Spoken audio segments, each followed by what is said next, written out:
Good evening. You're watching the main news on HKIBC. I'm Sarah Wong. Our top stories tonight. Hong Kong records more than 30,000 new COVID cases. Mainland health official Liang Wannian says Hong Kong should aim to reduce the death rate from COVID. And calls for safe passage for civilians intensify as the war in Ukraine escalates. Hong Kong has included results from self-administered rapid antigen tests in its daily COVID tally for the first time. The number of positive cases resulting from the so-called rat procedure exceeded 14,000 yesterday, but only around 2,000 were confirmed. Johanna Chen reports. Hong Kong's daily COVID caseload rose to 30,493 today. Of these, 28,475 were confirmed by PCR tests. The other 2,018 were through rapid antigen tests. Between 6 p.m. yesterday and midnight, the RAT self-reporting platform found 14,715 valid reports, but just over 2,000 gave further information and were counted as COVID cases. The authorities urged the rest to send their data soon. Because they are confirmed cases, so it is under the CAP 599A regulations, they will need to be isolated or arranged to be isolated in community isolation facilities. So if they do not report to us, then we cannot make such arrangement, and this will cause risk to the community as a whole, as well as to their family. In an alarming development, 4 people were found dead at home, while samples from the mortuary tested positive. Another 160 deaths were reported. Most of the fatalities were unvaccinated, while over half were from care homes. The death toll in the 5th wave now stands at 2,365. Sources said Queen Elizabeth Hospital will become a COVID-designated hospital, with patients to be transferred from tomorrow to Saturday. There was no confirmation from the hospital authority. The most important point for us to do is to decrease the mortality and also decrease the severity of the cases and also the infections rate. In coming forward, we will also continue to convert other units to increase our capacity to increase to intake these patients. So we are still undergoing the preparatory work. This came after speculation that mass testing set for this month could be pushed to April, while the focus shifts to elderly care and lowering the death rate. Johanna Chan, HKIBC. A senior mainland health official says Hong Kong's most pressing tasks are to reduce COVID deaths, infections, and severe cases. Liang Wannian added that the city should stick with the dynamic zero-infection strategy. Macy Mock reports.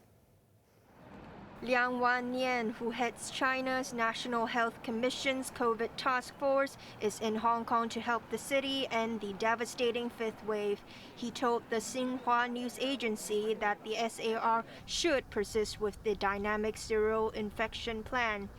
The first phase is to slash the number of infections, severe cases, and deaths.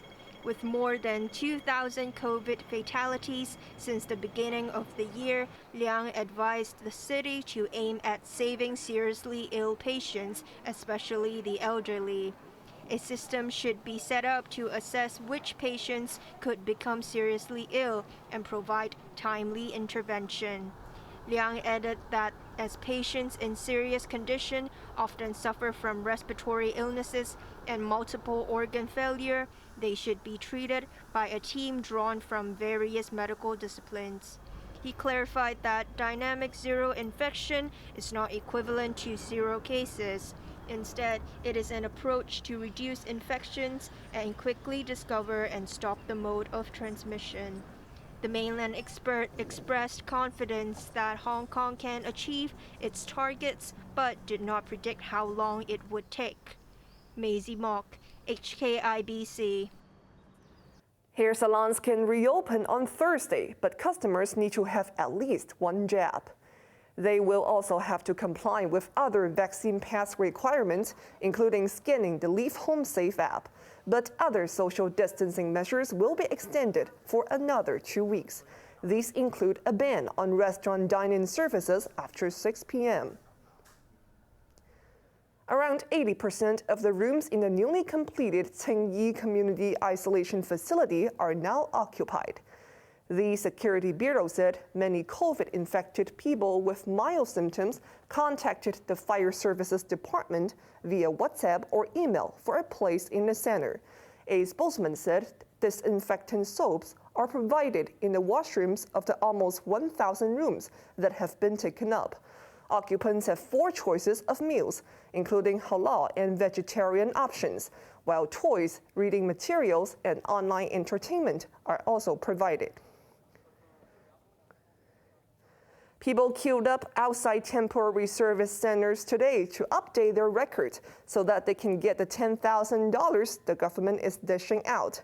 The Mongkok Center was packed after many people were unable to reach a hotline, which was flooded with calls after it was launched. More from Macy Mock.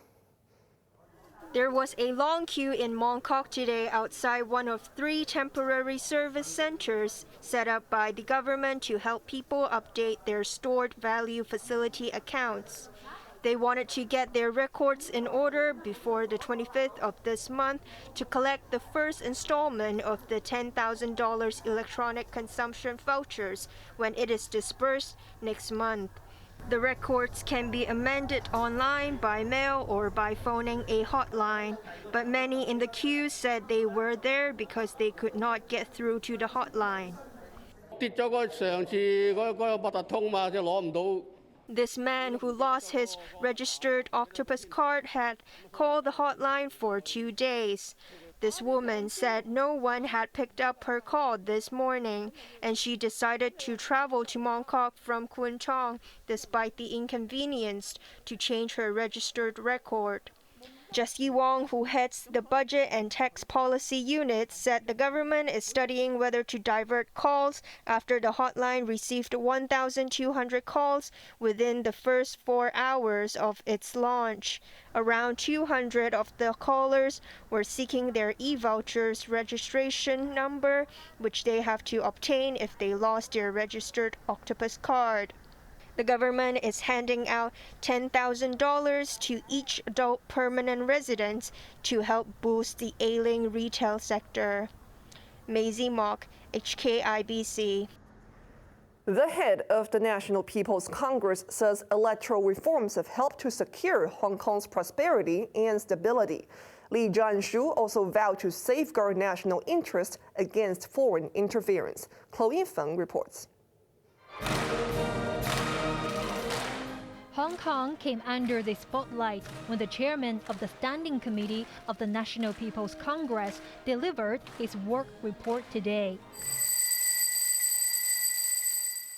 Li Jianshu praised Hong Kong's electoral reforms, which ensured that patriots rule the city. He told the delegates in the Great Hall of the People in Beijing that the overhaul had secured the constitutional order and the rule of law, while allowing Hong Kong to continue having a high degree of autonomy.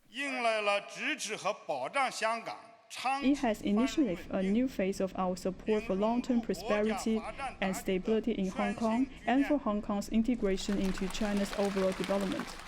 Li vowed to further safeguard national security by implementing legal weapons to counter what he called foreign sanctions and interference. Beijing, he pledged, would continue its firm stance on issues related to Hong Kong, Taiwan, Xinjiang, Tibet, and human rights. Zhou Qiang, the president of the Supreme People's Court, meanwhile, vowed that Beijing will severely punish those who incite to subvert state power. Chloe Fong, HKIBC. The United Nations has appealed for safe passage for civilians in Ukraine as fighting rages, with Russia determined to make Kiev bend to its will. Moscow is allowing residents of some cities to leave, but apparently only for Russia or Belarus. A humanitarian catastrophe is rapidly unfolding across Ukraine, with tens of thousands of people left without power in freezing conditions. Mariupol, the southern port city encircled by Russian forces, is running out of food and water for its 450,000 people. The northeastern hub of Kharkiv also endured constant heavy shelling as the Ukrainians put up a stout defense. Moscow is staring at the growing prospect of a prolonged conflict after capturing only one major city, Kherson, since the invasion began 13 days ago. It has also not commented on the Ukrainian claim that a second Russian general has been killed in the fighting. But Russia again declared what it called a regime of silence to allow residents of Mariupol, the capital Kyiv, and other major northern cities to leave. The latest initiative came after previous attempts collapsed, as both sides blamed each other for violating planned ceasefires. Ukraine also accused Moscow of proposing evacuation routes that would lead only to Russia or Belarus, its neighbor and ally. More than 2 million people have left Ukraine for neighboring countries, but those who chose to stay decided not to let war strangle hope. In central Kyiv, dozens of volunteers braved a possible Russian assault to make soup and porridge for those in need. President Volodymyr Zelensky vowed to stay in the capital until Russia is defeated and appealed for global help to defend his country. But Moscow insists that for hostilities to end, Kyiv must guarantee it will never join NATO or the European Union. Dozens of Haitian migrants needed medical attention after their boat ran aground near the United States. A wooden boat was seen stranded in shallow waters off the coast of Florida. Those on board included women and children who are believed to be part of a large human smuggling operations. More than 160 migrants jumped into the rough sea and swam ashore. The others were taken into custody by the U.S. Coast Guard. Tens of thousands of residents in Sydney have been ordered to evacuate as fast-rising waters inundated houses and roads. We've seen some flash flooding in that part of the world, and that's likely to move further north in the coming days. And we do have warnings there for intense rainfall that is unfortunately likely to lead to life-threatening and dangerous flash flooding. Heavy rain has been battering the state of New South Wales for over a week, pushing the death toll from floods to 20. They included a woman and her son, whose bodies were found after their car was abandoned in the stormwater canal. The intense weather system strained emergency services amid warnings that the worst is yet to come.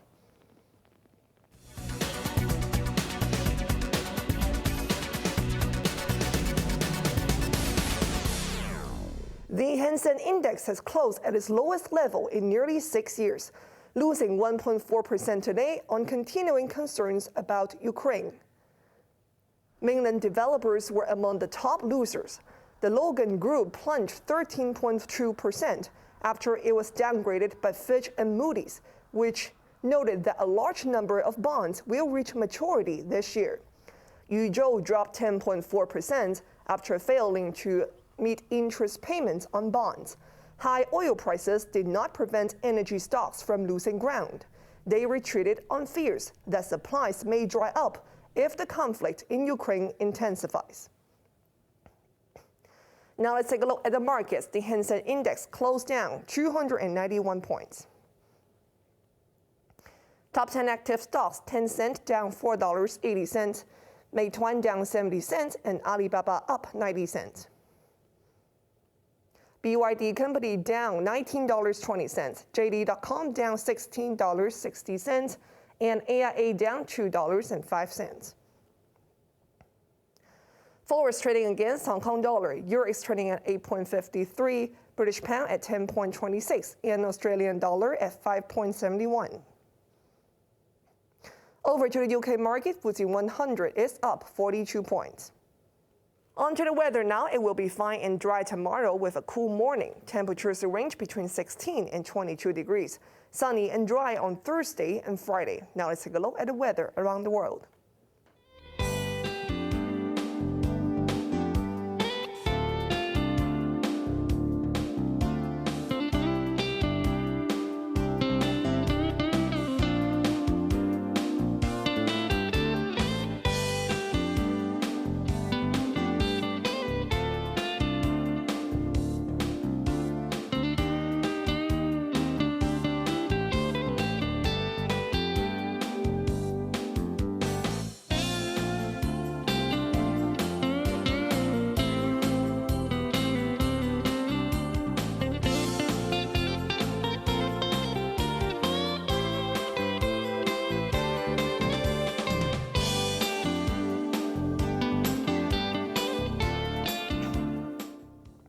That's our main news for Tuesday night. Join us for more news at 11. I'm Sarah Wong.